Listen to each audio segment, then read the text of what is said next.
following morning, very early in the morning, consultant came and carried out some immediate tests on Gregor, had scans of his heart, various different procedures, just trying to work out why a young man would have a cardiac arrest.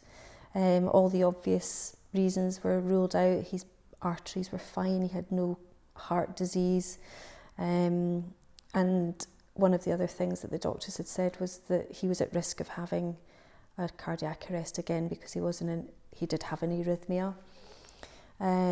They were very good at speaking to the children. The doctors wanted to speak to Ailey and Harry very quickly to reassure them that they would insert a defibrillator into Gregor's heart so that if it did stop again, he would automatically be shocked so that they wouldn't see him like that.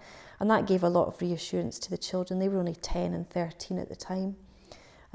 So for us to realise that there was, in the doctor's words, a guardian angel that they could insert into Gregor's heart was a big relief. But of course, from my point of view, it was still going to be another week till we got that in. So I think it was on tender hooks until the defib was certainly inserted. And Gregor was under the watchful eye of coronary care, which of course we were grateful for. But again, there's just that huge range of emotion. I think coming back into the house and realising that there were still pieces of machinery that the ambulance crew had left. Simple things like, the ECG stickers, so very much vivid reminders that something horrific has happened in the house.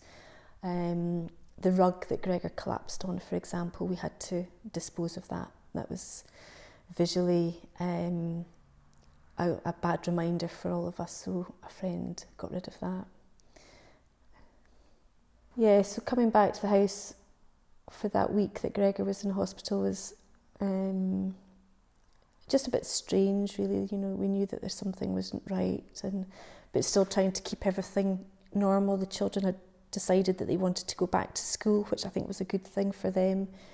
And of course, people start to hear that Gregor's been really very unwell. So a lot of people coming, a lot of his colleagues devastated, and his friends and his families. So a very surreal time, which I think is, in a way, is helpful to have as many people around. You feel like you're talking about it endlessly, but it's quite cathartic probably just to have these discussions and to surround yourself with people to realise that this is a very stressful time.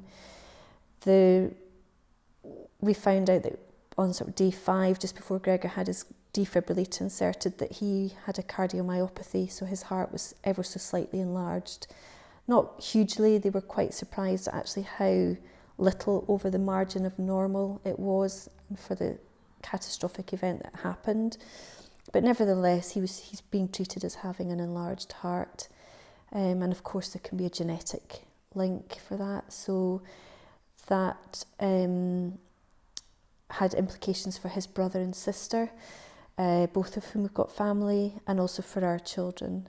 So his brother and sister have electively gone and had screening carried out. Gregor's had his genetics carried out as well. There's no obvious gene that Gregor's carrying for his cardiomyopathy. However, our children will get screened once they're 16, so Ailey will get her heart checked this year. And it's something that's very important to us as a family as well, to promote that awareness within the family, because this can be prevented. The more people know how to do CPR, the more people know where a defibrillator is, then the outcome can be like Gregor. It doesn't need to be, if more people are trained. I strongly believe we need to train children at school about CPR and about the importance of the well-being of our hearts, so that we can intervene and there can be more lives saved.